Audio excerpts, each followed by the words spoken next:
کہ جو کسی پر ظلم نہیں کرتے، اتیاچار نہیں کرتے، نقصان نہیں دیتے، مذہب کے نام پر دنگے فساد نہیں کرتے۔ السلام علیکم ورحمۃ اللہ وبرکاتہ۔ کچھ لوگ کہتے ہیں کہ مسلمانوں کی جو کتاب قرآن مجید ہے اس کے اندر یہ لکھا ہے کہ جو بھی مسلمان نہیں ہوگا، مسلمانوں کے علاوہ جو ہے وہ سارے کے سارے لوگ، انہیں جینے کا حق نہیں ہے، جینے کا ادھیکار نہیں ہے، انہیں زندہ نہ چھوڑا جائے۔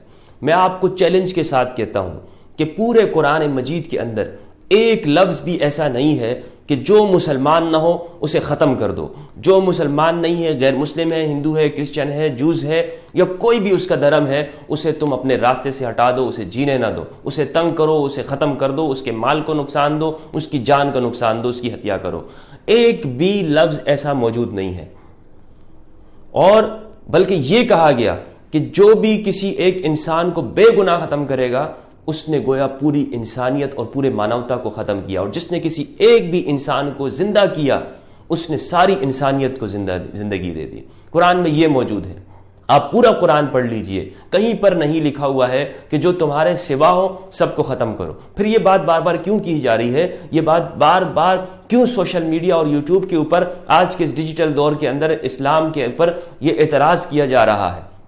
تو میں آپ کو بتاتا چلوں کہ اس میں کچھ ان آرگنائزیشن کی وجوہات ہیں کہ جو اپنے آپ کو مسلمان کہتی ہیں، اور وہ سب سے زیادہ ان کا نقصان مسلمانوں کو اٹھانا پڑا، سب سے زیادہ ان کے ہاتھوں سے جو ختم ہوئے، قتل ہوئے، وہ مسلمان ہوئے۔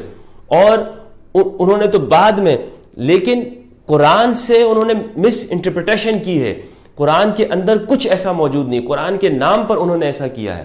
دوسرا، اسلام کے خلاف جب انہوں نے دیکھا کہ لوگ اسلام کی طرف بڑھ رہے ہیں اور اسٹڈی کر رہے ہیں، تو ایک مسلمانوں کا اور اسلام کا خاص طور پر برا چہرہ دنیا کے سامنے پیش کرنے کی کوشش کی۔ اور اس کی شروعات تب ہوئی تھی جب کروسیڈ وار جسے کہا جاتا ہے، 13ویں اور 12ویں صدی کے اندر مسلم اور کرسچن دونوں آپس میں آمنے سامنے ہوئے، اور 200 سال تک وہ جنگیں ہوتی رہیں۔ اس کے بعد جب کرسچینٹی کو بہت بڑا دھچکا لگا تو انہوں نے یہ اسلام کے خلاف پروپیگنڈا شروع کر دیا، اور آج انہی سوالوں کو لوگ اٹھا کر اس اسلام کے اوپر یہ بات کرتے ہیں۔ لیکن میں یہ کہتا ہوں، آپ اگر ایک اختلاف رکھتے ہیں تو یہ آپ کہہ سکتے ہیں، مگر کیا آپ نے پورے قرآن کو پڑھا ہے؟ آپ جو یہ بات کر رہے ہیں کہ اسلام کی کتاب کے اندر یہ باتیں موجود ہیں، مجھے آپ دکھائیے تو صحیح کہاں پر لکھا ہوا ہے کہ جو تمہارا مسلمان نہیں ہے اسے ختم کرو۔ اسے سمجھنا ہوگا کہ قرآن کے اندر جو نان مسلموں کی مختلف ان کی جو کیٹیگریز ہیں وہ الگ الگ ہیں، کہیں پر مشرک کہا گیا، کہیں پہ کافر کہا گیا، کہیں پر ان لوگوں کو منافق کہا گیا، اور کسی جگہ پر الناس، پیپل، او مین کائنڈ کہا گیا ہے۔ اب ان کو کوئی نہیں سمجھے گا اور وہ ڈائریکٹ اس پر اتر آئے گا کہ مشرک کو مارنے کی بات کی، اور وہ اپنے آپ کو مشرک سمجھ لے، یا وہ یہ کہے کہ جتنے بھی دنیا میں لوگ ہیں وہ سب اسلام نے، قرآن نے مشرک کہا ہے، تو اس کا مطلب ہے آپ نے قرآن کو پڑھا ہی نہیں ہے، آپ نے قرآن کی سٹڈی نہیں کی ہے۔ آپ کو کیسے پتہ چلے گا اگر مشرک کہا گیا ہے نان مسلموں کو، تو پھر الناس کون لوگ ہیں؟ یا ایھا الناس، یا ایھا الناس، اے لوگو، او مین کائنڈ۔ یہ آپ صرف گوگل پہ سرچ کر لیں، الناس کتنی مرتبہ قرآن میں استعمال ہوا ہے۔ وہ کون لوگ ہیں؟ وہ لوگ ہیں کہ جو کسی پر ظلم نہیں کرتے، اتیاچار نہیں کرتے، نقصان نہیں دیتے، مذہب کے نام پر دنگے فساد نہیں کرتے، یا اپنے فائدوں کے لیے انسانیت کی ایکسپلائٹیشن نہیں کرتے۔ ان لوگوں کو الناس کہا گیا، چاہے وہ کسی بھی دھرم میں سے ہوں، اور کہا گیا کہ تم انہیں زندگی دو۔ اگر تم نے کسی بھی انسان کو ناجائز جو اس کی وجہ نہیں ہوگی ختم کیا یا اسے نقصان دیا تو تم نے پوری انسانیت کو ختم کر دیا۔ وجہ کیا ہو سکتی ہے؟ ایک انسان اٹھ کے دوسرے انسان کو ختم کر دے بے گناہ، تو اب اس کا بدلہ کیا ہوگا؟ آج کے اس سماج کے اندر بھی اس کی سزا مقرر ہے۔ اسلام نے کہا اگر کوئی چوری کرتا ہے ہاتھ کاٹ دو، اسلام نے کہا اگر کوئی کسی کو مارتا ہے تو تم گورنمنٹ اسے بھی ختم کرے گی، کیونکہ موت کی سزا موت ہے، یہ کہا گیا ہے۔ اس کا مطلب یہ نہیں ہے کہ اس قرآن میں یہ کہا گیا ہے کہ اگر کوئی شخص تمہارے عقیدے کا نہیں ہے، تمہارے فیتھ کا نہیں ہے، اسے بھی ختم کر دو۔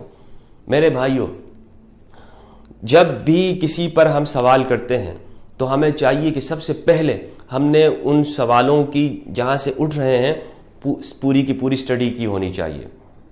صرف اور صرف نفرت کے آدار کے اوپر، نفرت کی بنیاد پر اگر ہم کسی کتاب کو پڑھ کر ان میں اپنے مطلب کے سوال نکالیں گے اور دنیا کے سامنے رکھیں گے، دیکھو یہ لکھا ہوا ہے، اور پورا نہیں پڑھیں گے، نہ دائیں سے نہ بائیں سے نہ سیاق و سباق سے، آؤٹ آف کانٹریکٹ ہم اسے پیش کریں گے، تو کبھی بھی صحیح نتیجہ نہیں نکل سکتا ہے۔ اس ویڈیو کا میسج یہ ہے کہ اگر آپ کو کوئی سوالات ہیں تو آپ مجھ سے سوال پوچھ سکتے ہیں، کمنٹ میں کر سکتے ہیں، اور اگر آپ کے ذہن میں بھی یہ سوال اٹھ رہے ہیں تو میں یہ چاہوں گا کہ آپ قرآن مجید کی اسٹڈی کریں۔ اگر پھر بھی آپ کو یہ بات سمجھ نہیں آتی تو آپ کو یہ ماننا چاہیے کہ دنیا کے جو دھرم کی کتابیں ہیں ان کو آپ پڑھ لیں، ان میں بھی آپ کو یہ ملے گا کہ جنگ کرو، جو دھرم کے پر نہیں چلتے ہیں ان کے ساتھ جنگ کرنے کی بات کی گئی ہے۔ تمام مذاہب کے اندر یہ موجود ہے۔ کیا مہابھارت نہیں ہوئی ہے؟ کیا کرسچینٹی کے اندر نہیں ہے؟ کیا شری کرشن جی نے دھنوش نہیں اٹھایا؟ کیا ارجن نے تلوار نہیں چلائی؟ کیا شری رام جی نے راون کا خاتمہ نہیں کیا؟ تو اب کوئی اٹھ کے یہ کہہ سکتا ہے کہ دیکھیں وہاں پر بھی تو اہنسا کی بات کی جا رہی ہے، تو کیا آپ مانیں گے اس کو؟ آپ نہیں مانیں گے۔ قرآن میں بھی جہاد کی آیات اسی طرح کی ہیں، ان میں یہی کہا گیا ہے کہ جو بھی انسانیت کو نقصان پہنچا رہے تھے اس سماج کے اندر اس وقت میں عرب میں، تو ان کے خلاف جہاد کیا گیا۔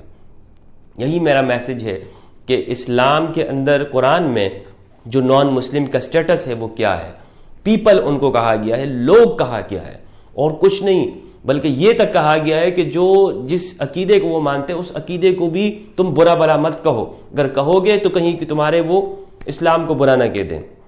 ہر جگہ پر ان سے احترام کے ساتھ ان کے رسپیکٹ کا بیان کیا گیا ہے۔